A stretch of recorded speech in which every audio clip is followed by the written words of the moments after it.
Hey guys, I want to talk briefly about strength training and why I believe that it should really be at the core, at the center of virtually everybody's programming. So I want to break the word down a little bit first to understand what exactly strength training is, and then we'll go into why I feel so strongly about it. So now strength training, we have two words, right? Strength and training. Strength can mean a few different things. Yes, most obvious definition, if we go from squatting 200 pounds to 300 pounds, we have gained strength. If we can bench press 100 pounds, now we can bench press 200 pounds. Good examples of gaining strength. But it can mean more than that. It could mean maybe we have built strength within a range of motion that our body isn't used to seeing, right? If we can squat 95 pounds, but only go down about halfway, we work on mobility for a while, and we can now get rock bottom, and we can still only squat 95 pounds, but we have that much bigger of a range of motion. We have absolutely built strength within that new range of motion. It could mean, if you're a runner and you have a weak hip, maybe you have a foot injury and now your glute doesn't work very well, and every time you run, that knee or that hip, your low back kind of bothers you on that side. We put some conscious effort into building strength in that one hip and creating balance from side to side, or better yet, moving them both up and creating some balance. We've accomplished strength, building strength here, even if we never actually squatted with a barbell or did any lunges or any of those traditional strength training exercises.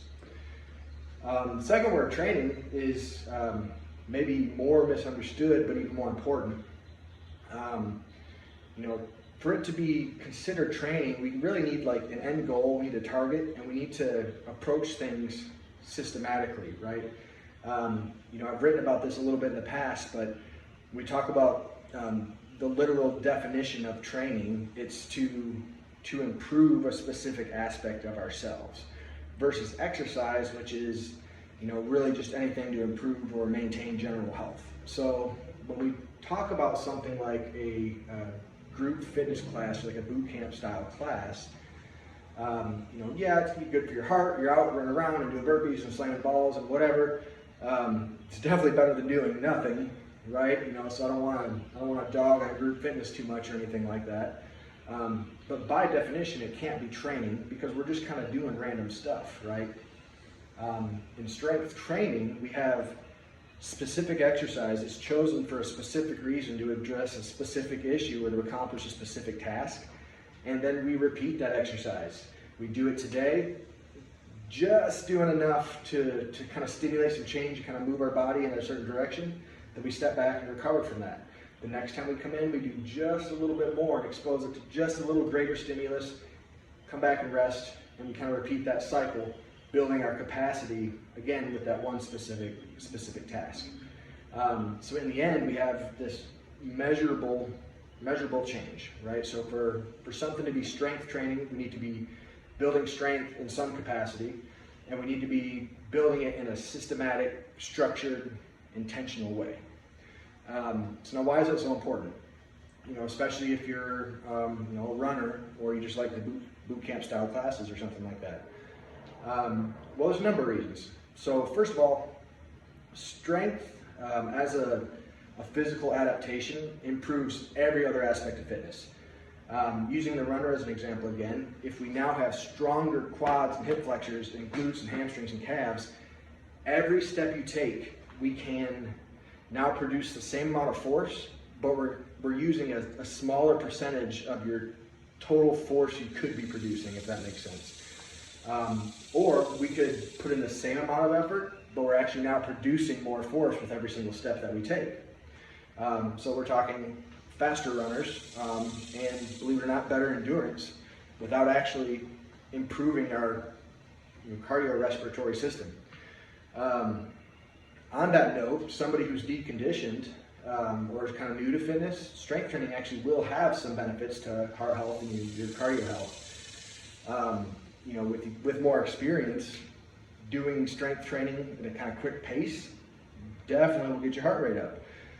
So not necessarily suggesting that we should just do strength training and get rid of cardio altogether, But if I had to choose one or the other, absolutely I would choose strength training. Another point is that, going back to the word training, we're being very intentional when we strength train, right? We're honing in on specific adaptations that we want to create. So if we have strength imbalances from side to side, or top to bottom, or anything, and then we go into something like a group fitness setting, or CrossFit, or whatever you're into, where we're just moving heavy weight or going fast and explosive and competing with the people around us, our bodies are going to default to whatever movement patterns we're best at, whatever body parts are the strongest, whatever is its easiest muscle for your body to use to accomplish the task that your brain is telling your body to do. That's what we're going to use. So if I have somebody who's doing kettlebell swings in class and all they feel is low back, well, it's probably because they never took the time to really build up their glute strength and feel their glutes working. So with strength training, we have the opportunity to be really intentional, right?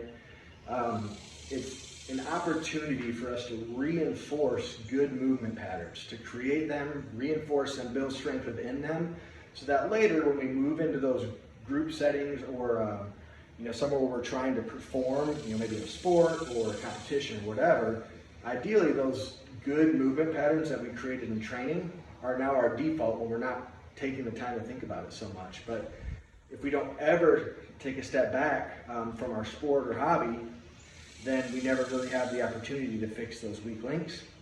Result being injuries at worst, reduced performance at best. And then lastly, people like to talk about functional training, and usually when you hear functional training, people think like CrossFit or something similar. In my experience, that's just not true.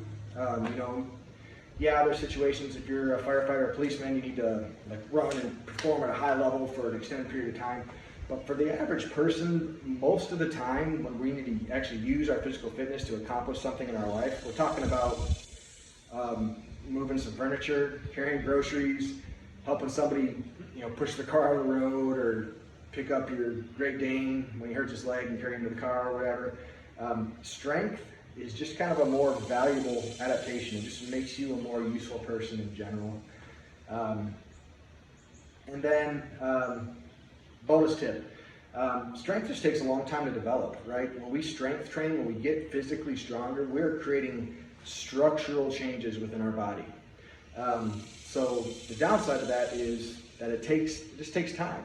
Building legitimate strength, an appreciable amount of strength, it's not something we can do in a couple months. We're talking years of work.